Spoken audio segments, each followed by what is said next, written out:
A paz do Senhor Jesus esteja na sua vida. Seja muito bem-vindo ao canal da Faeste Academia, uma escola de educação teológica aqui do estado de Santa Catarina, no Brasil. Eu sou o pastor Reginaldo de Souza e nesta videoaula apresentaremos subsídios da lição 13 do terceiro trimestre de 2024 da EBD, revista da CPAD Adultos, que tem como título Esther, a portadora das boas novas.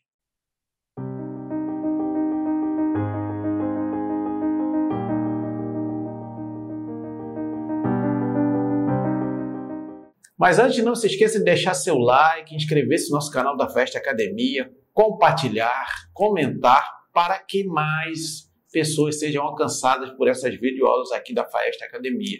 E também não esqueça que na descrição desse vídeo você vai encontrar um link para obter maiores informações sobre nossos cursos de teologia aqui da Faeste Academia para abençoar a sua vida. E também você encontra aqui na descrição abaixo desse vídeo links para você comprar os livros que são citados pelo comentarista deste novo trimestre, desta lição, e nos ajudar dessa forma a prosseguir com esse ministério de ensino da palavra de Deus. O texto áureo diz assim: e para os judeus houve luz e alegria e gozo e honra. Esther capítulo 8, versículo 16. A verdade prática diz: o Senhor é poderoso para transformar trevas em luz, tristeza em alegria, angústia em júbilo, humilhação em honra. A leitura bíblica em classe encontra-se em Esther, capítulo 8, versículos de 4 ao 8, capítulo 9, versículos 29 ao 31 e no capítulo 10, versículos de 1 a 3. A introdução diz assim: o drama dos judeus nos dias do rei Assuero estava chegando ao fim. O rei editou um decreto concedendo o direito de defesa para as comunidades judaicas de todas as províncias persas. Esther agiu como difusora de boas novas e Mardoqueu foi engrandecido em todo o império.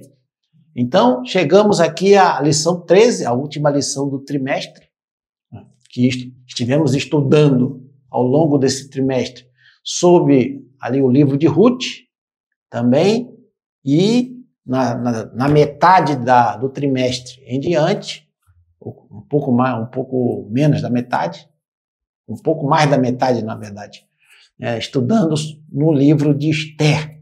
Então, chegando ao fim aqui do trimestre e ao fim também do estudo sobre o livro de Esther. E aqui nesta lição, então, nós vamos abordar como foi ali o final da história que é contada ali no livro de Esther, né? Como Deus mudou todo o quadro, toda a situação ali do povo judeu, que estava condenado a ser exterminado pelo decreto que Amã elaborou e fez com que o rei Assuero assinasse, para que num dia exato, num dia determinado, o povo judeu, tanto da província de Suzã como de todo o Império Persa, pudesse ser morto e os seus bens expoliados. Mas, conforme nós vimos nas lições anteriores, Deus mudou toda a situação. E aí o povo que estava condenado à morte, ele recebeu um novo decreto da parte do rei Assuero, dizendo que o povo judeu poderia se defender contra os seus inimigos. E, de fato, foi isso que aconteceu, e o povo judeu saiu vitorioso nessa batalha. E nós vamos ver também como a Esther, a rainha Esther, ela agiu como uma difusora, dessas boas notícias. E também vamos ver que Mardoqueu foi engrandecido ali no Império Persa. Ele foi colocado no lugar que era do seu inimigo Amã. Tópico 1, o pedido de defesa aos judeus e a concessão do rei. Subtópico 1, a humildade de Esther e sua súplica. Assuero foi devidamente informado da gravidade do decreto redigido por Amã e assinado com seu anel.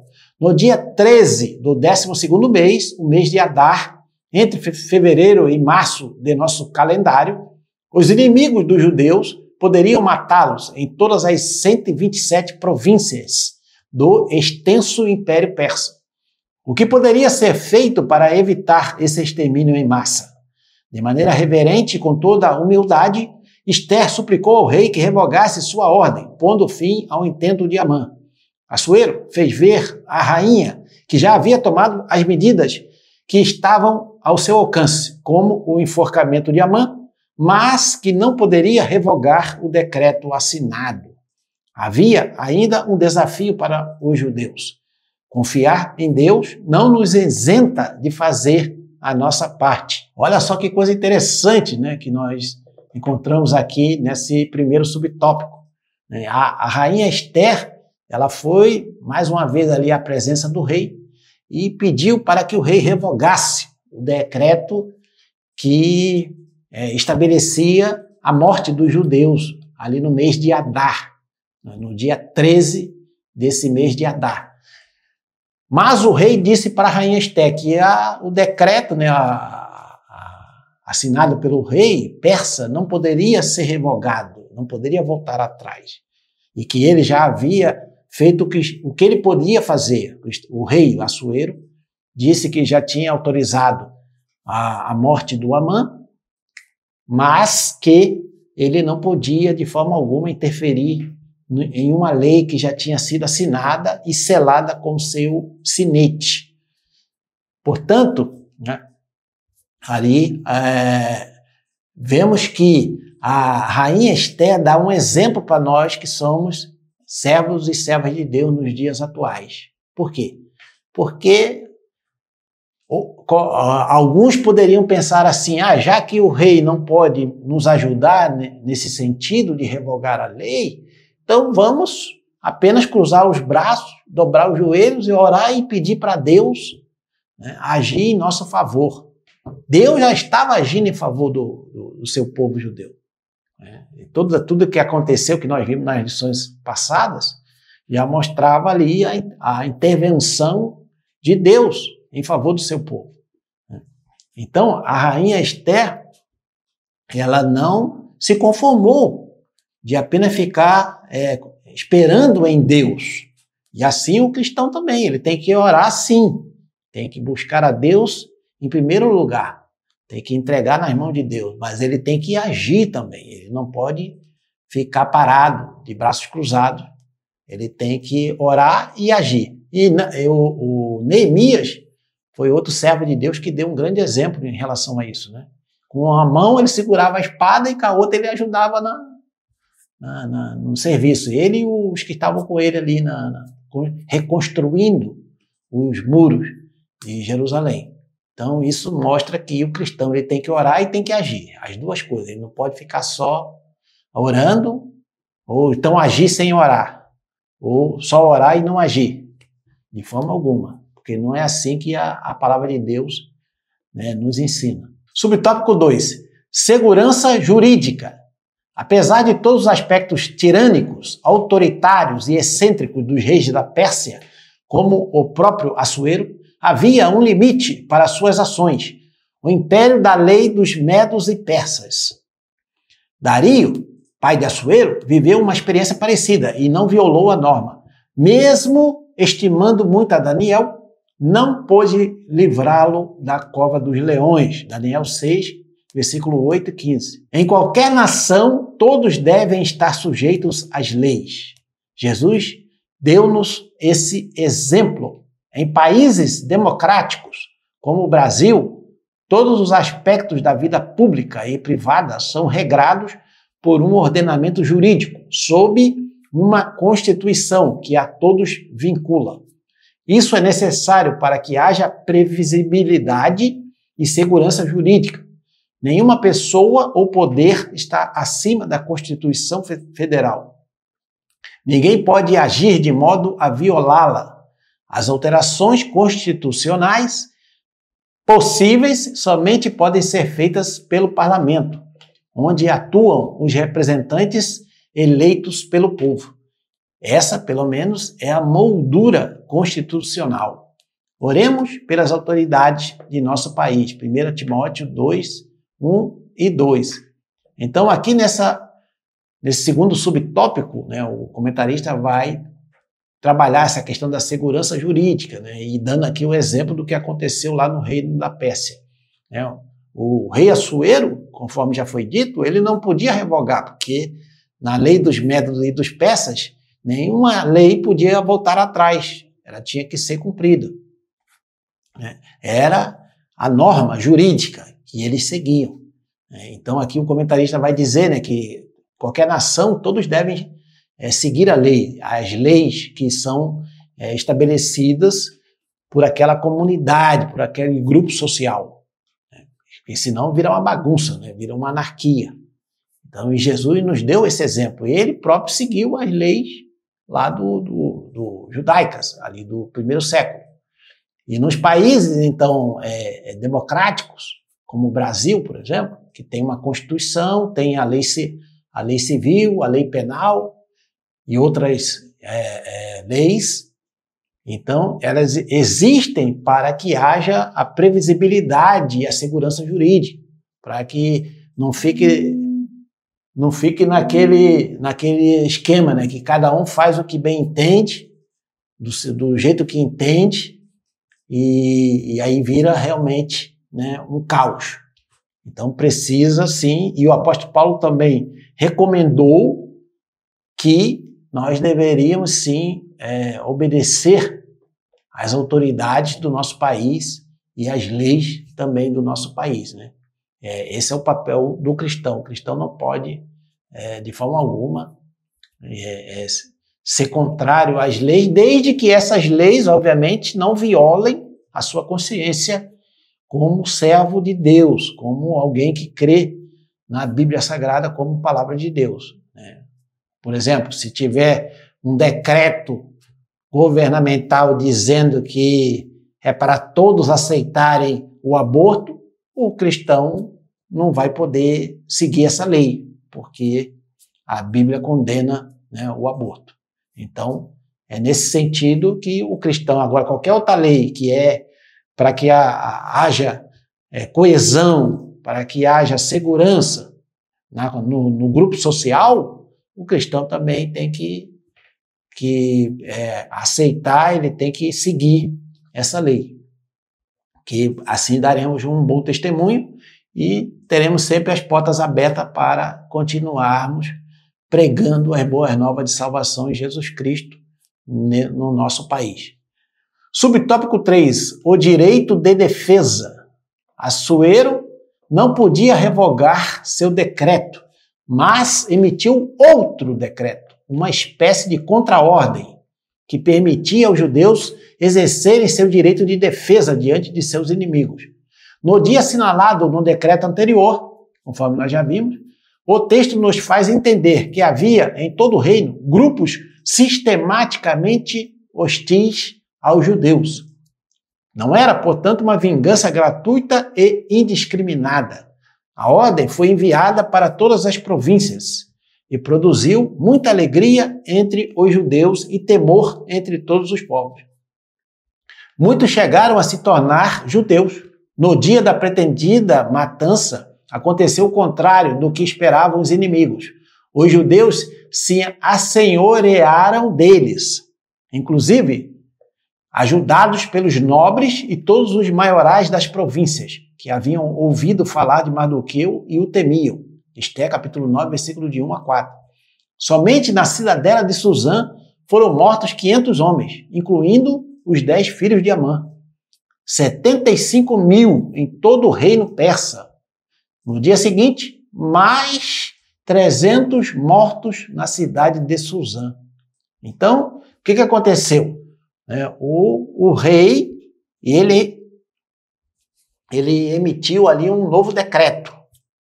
Ele assinou um novo decreto permitindo que naquele dia determinado pelo decreto anterior, que foi elaborado por Amã para a matança dos judeus, esse novo decreto que a rainha Esté pediu, o rei Assuero assinou, permitia que o povo judeu se defendesse.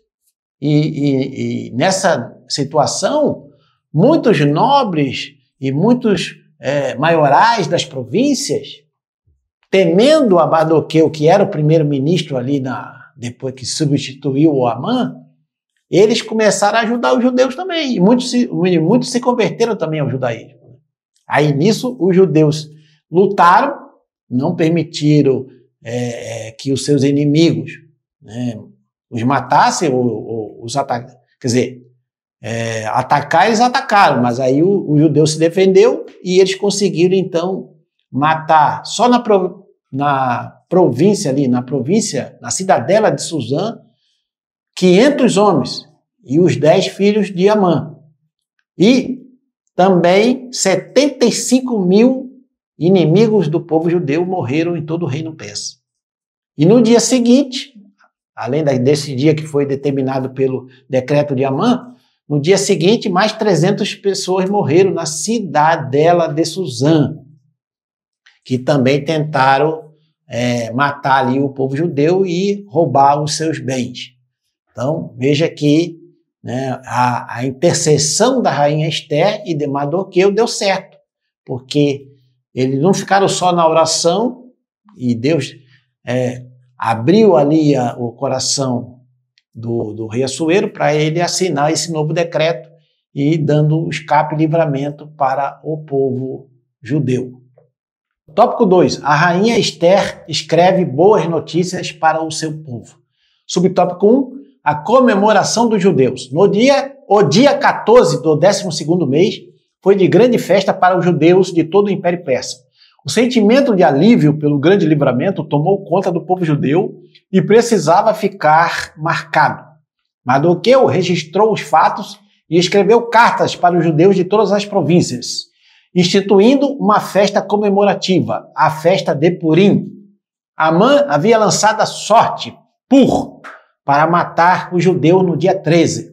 Agora, o dia 14 seria estabelecido como um dia de festa, um feriado nacional a ser inscrito na história judaica, para comemorar o livramento que Deus dera ao povo judeu. Ester capítulo 9, versículo de 20 ao 28. Então, nós vemos que o dia 14 foi estabelecido, né, como um dia de festa para o povo judeu. Por quê? Eles tiveram um livramento de morte que Deus deu para eles, né, ali, conforme nós já estudamos no tópico anterior.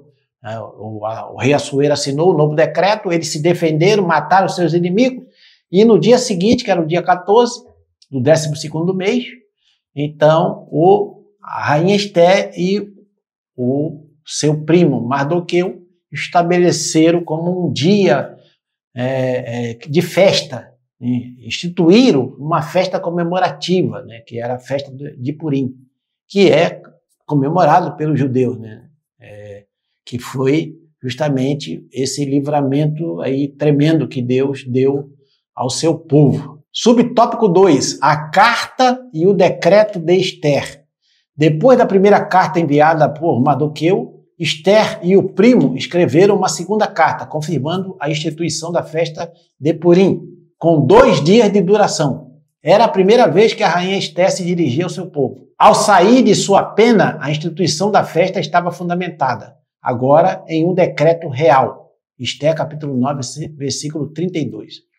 A festa entrou definitivamente no calendário judeu e é comemorada até os dias de hoje. Então veja que Mardoqueu já tinha enviado uma carta para o judeu de todo o Império Persa e posteriormente a rainha Ester e o Mardoqueu escreveram uma segunda carta, confirmando a instituição da festa de Purim, estabelecendo 2 dias de duração, né? Em vez de um dia, como a princípio, né, estava determinado. Depois desse decreto, a festa de Purim passou a ser comemorada em 2 dias.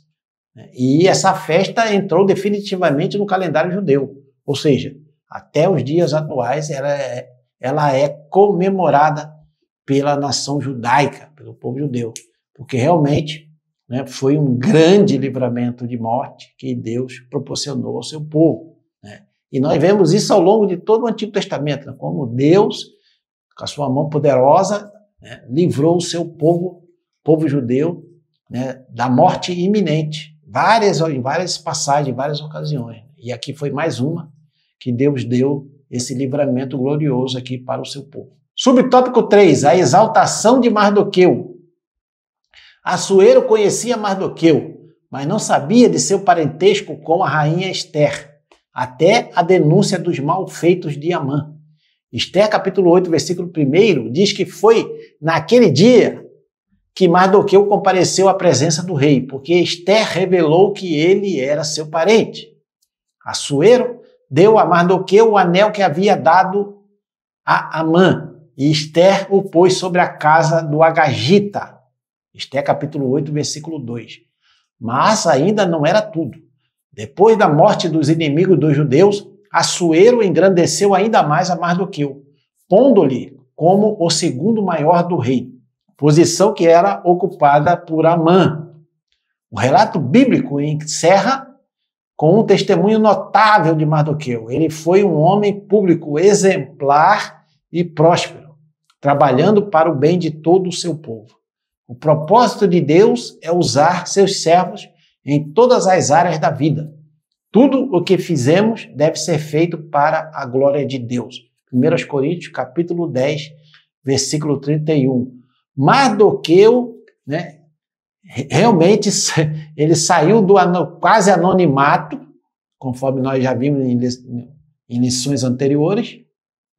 Não era totalmente anônimo, porque ele ficava ali na porta, do palácio, ele devia ter alguma função ali. Mas era como se diz, do baixo clero, como se costuma dizer lá em Brasília. Era uma pessoa que era pouco conhecida. E também o rei não sabia que ele era primo da sua esposa, da rainha Ester. Claro que se o rei soubesse anteriormente, o rei já teria, de alguma maneira, ajudado o Mardoqueu. Mas aí, quando a rainha Ester revelou isso para o rei Assuero, então o Mardoqueu foi chamado à presença do rei. E aí o Assuero, depois daquela data fatídica que Amã havia preparado para matar os judeus, e como os judeus se defenderam, mataram seus inimigos, então o rei Assuero deu o anel que estava com Amã. O rei Assuero deu esse anel para o Mardoqueu, e ele se tornou, então, o segundo maior do reino, ou seja, o vizir, o primeiro-ministro do Império Persa. Veja como é que Deus muda a história.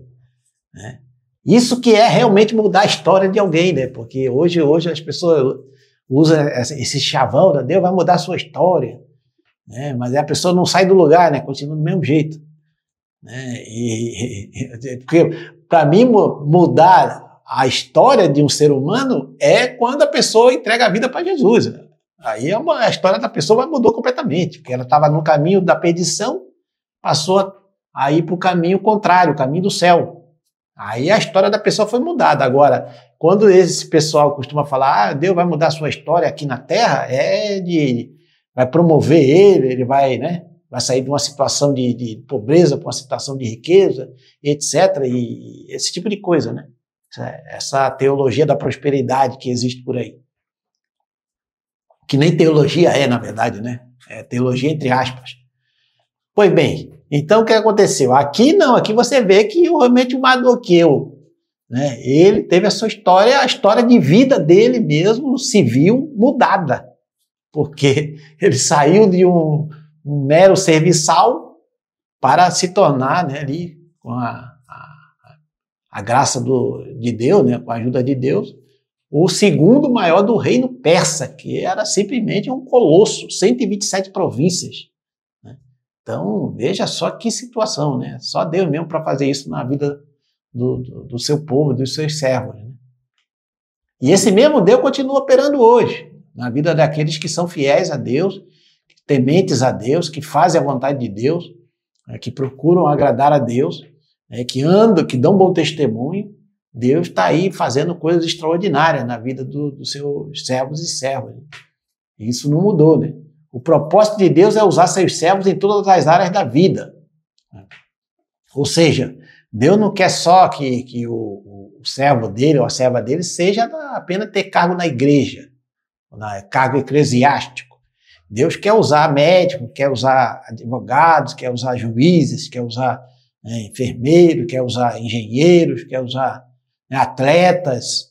Em todas as áreas da vida, Deus quer, o propósito dele é usar seus servos para que seu nome seja glorificado e o evangelho de salvação em Jesus Cristo seja anunciado. Se você quer aprender mais sobre a palavra de Deus, na descrição desse vídeo você vai encontrar um link para obter maiores informações sobre nossos cursos de teologia da FAEST Academia, curso básico, curso médio, cursos livres na área teológica para abençoar a sua vida. Ao finalizar essa videoaula, passe lá e aproveite a oportunidade de estudar teologia com quem entende do assunto por um preço super acessível. Aproveite as nossas promoções. Todos os nossos cursos têm certificado reconhecido por convenções de igrejas evangélicas espalhadas por todo o Brasil. Tópico 3. A mulher é chamada por Deus para ser relevante no mundo. Subtópico 1. Uma mulher notável. Mardoqueu e Esther exerceram um papel de altíssima relevância no Império Persa, principalmente em relação ao povo judeu. Para isso, não foi preciso disputa ou inversão de papéis. Esther chegou ao cargo de rainha sob profundo respeito, obediência e honra ao primo Mardoqueu, que lhe havia criado como filha. Na condição de rainha, soube ser humilde, prudente e muito equilibrada. A forma como se dirigia e honrava Assuero contrastava com a atitude irreverente de Vasti. A firmeza moral de Esther fez dela uma mulher notável. Ela entendeu o propósito de Deus para a sua vida. O propósito de Deus para a mulher é que ela realmente tema a Deus, que ela seja uma pessoa que respeite, o seu, no caso da mulher casada, respeite o seu marido, que ela honre, no caso, seus pais, e aqui no caso do Esther, seria o Mardoqueu, o primo dela, que a havia criado como filha, e mesmo depois que ela se tornou rainha, ela continuou sendo uma pessoa humilde, prudente e muito equilibrada, uma mulher sábia.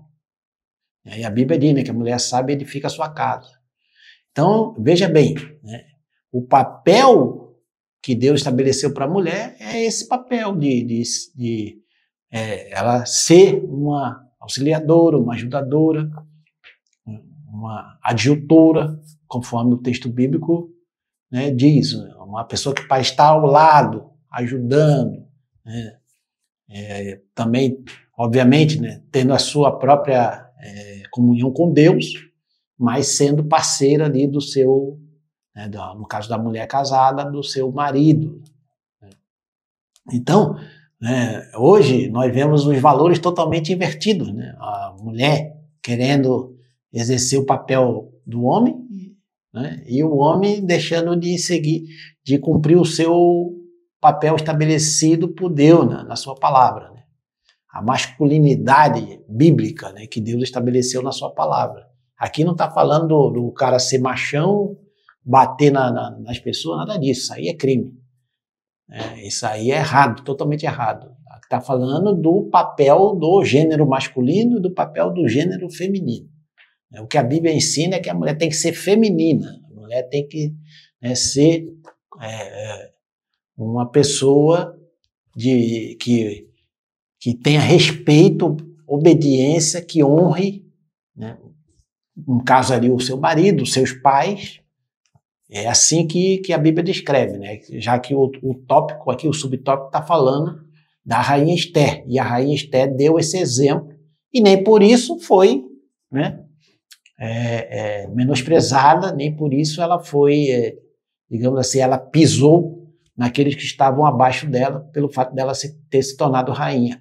E ela foi um contraponto à rainha anterior, chamada Vasti, que era uma pessoa que aparentemente era soberba, que ela não acatou a ordem do seu marido, o rei Assuero, e por isso ela perdeu, então, ali a coroa, né, de rainha.